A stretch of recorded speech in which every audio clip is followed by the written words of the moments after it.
Nobody saw this coming. The Chicago Bears are shaking things up in a big way before Week 10 against the New York Giants.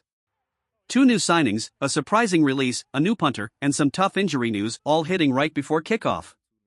It's a lot, and it could completely change how this weekend plays out. The Bears aren't sitting still.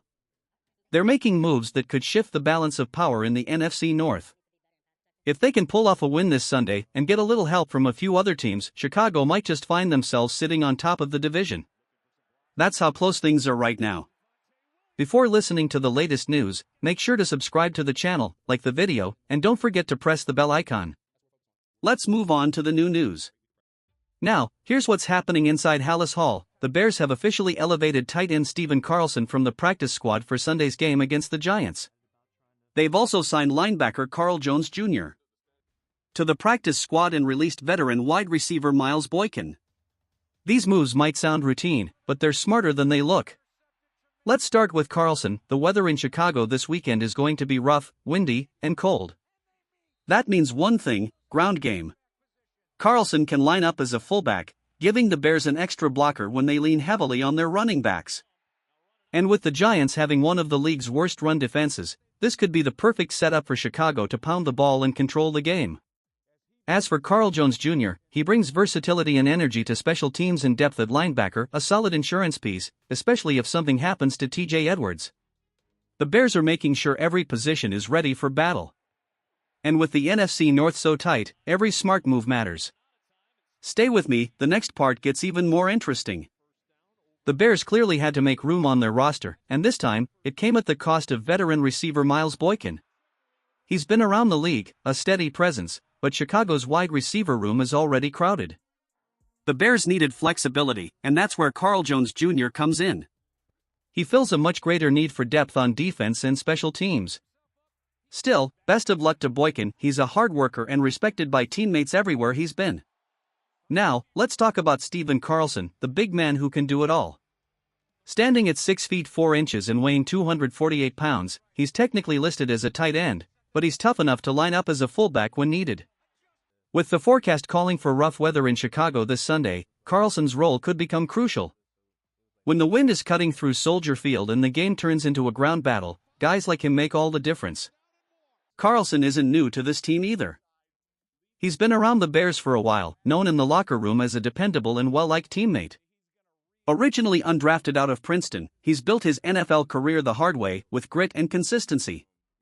Over his 28 career games, he's started 7, caught 6 passes for 62 yards, and even scored a touchdown in his very first NFL game. But here's where things get interesting. Colton is dealing with a concussion right now. If he can't go against the Giants, Carlson could see a much bigger role in the offense.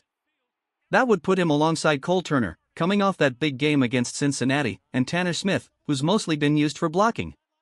Carlson already knows the system and has chemistry with Caleb Williams, so don't be surprised if he becomes a quiet difference maker this week. Everything's lining up for a gritty, physical matchup, and the Bears seem ready for it. Stay with me, because the next update brings some surprising news from special teams. Now let's talk about what's been happening at Halas Hall, because the Bears made another smart move this week, and it's one that might go unnoticed by casual fans. Chicago brought in a new punter for a workout, and it's not just a random signing. It's part of their preparation strategy for Week 10 against the Giants. With Torrey Taylor holding down the main punting duties, the Bears wanted to make sure they had insurance in case anything unexpected happens, and, more importantly, they wanted to be ready for the spin of a left-footed punter. That's right, the Giants punter, Jamie Gillan, kicks left-footed, and that creates a completely different spin and flight pattern on the ball. So, the Bears invited Colton Spangler, a lefty punter out of Maryland, for a tryout. Smart move. Spangler might not be a household name yet, but he's got an impressive college resume: 56 games, 180 punts, and nearly 7,700 yards, with a strong 42.8-yard average. He even recorded a tackle, which shows he's not afraid to get involved when things break down. At 6'1" and 175 pounds, Spangler is only 25 years old, but he's got real power in that leg. Bringing him in for reps gives the Bears returners a chance to adjust to the opposite spin they'll face against the Giants. That's smart preparation, something good teams do quietly behind the scenes. It's also worth noting that Chicago's special teams have been struggling lately, sitting near the bottom of the league in rankings. Coordinator Richard Hightower promised this group would work relentlessly to clean things up, and this move proves they're serious about it. The small details, like preparing for a left-footed punter, can make a big difference when field position decides close games. But now, shifting gears, it's not all good news at Hallis Hall. The Bears are dealing with some injury concerns heading into Sunday, starting with DAndre Swift, who's been listed as questionable. He practiced well most of the week, but missed Friday's session for personal reasons. Hopefully, everything's fine off the field, because his presence could be huge against the Giants' defense. Stay with me, the next part brings even more updates that could seriously impact the Bears' game plan. The situation with DAndre Swift has become a real concern for the Bears heading into Week 10. Reports came out yesterday confirming that Swift missed practice due to a personal matter, and he's now listed as questionable for Sunday's matchup against the Giants.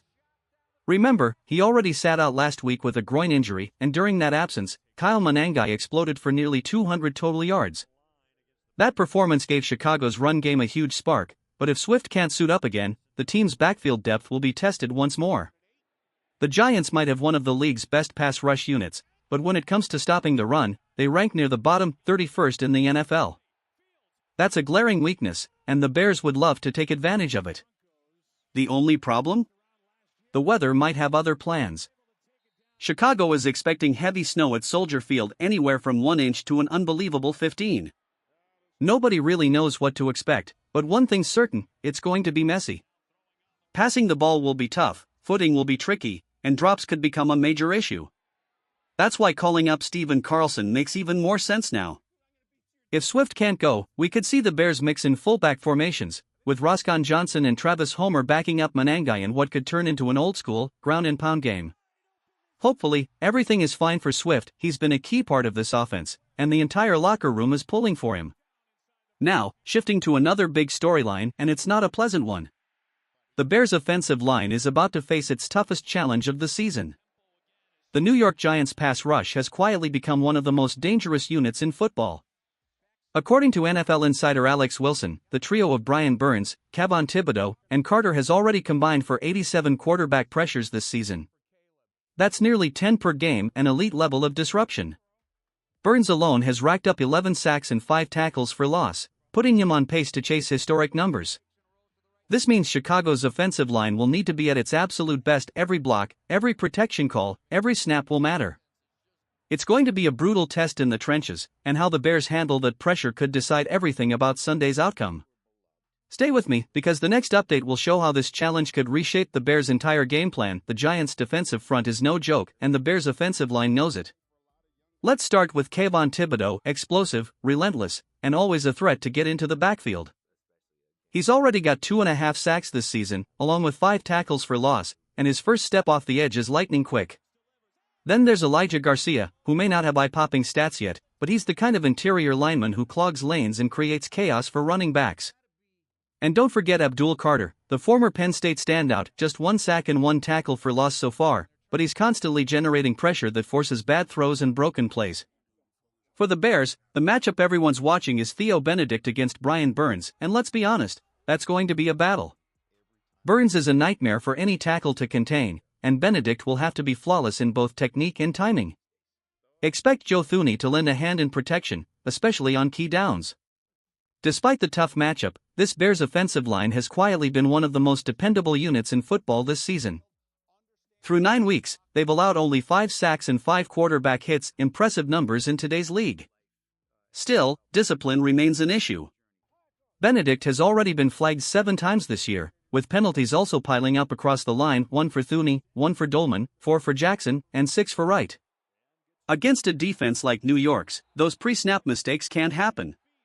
Every inch of field position will matter. The key to surviving this game might come down to one man, Kyle Monangai.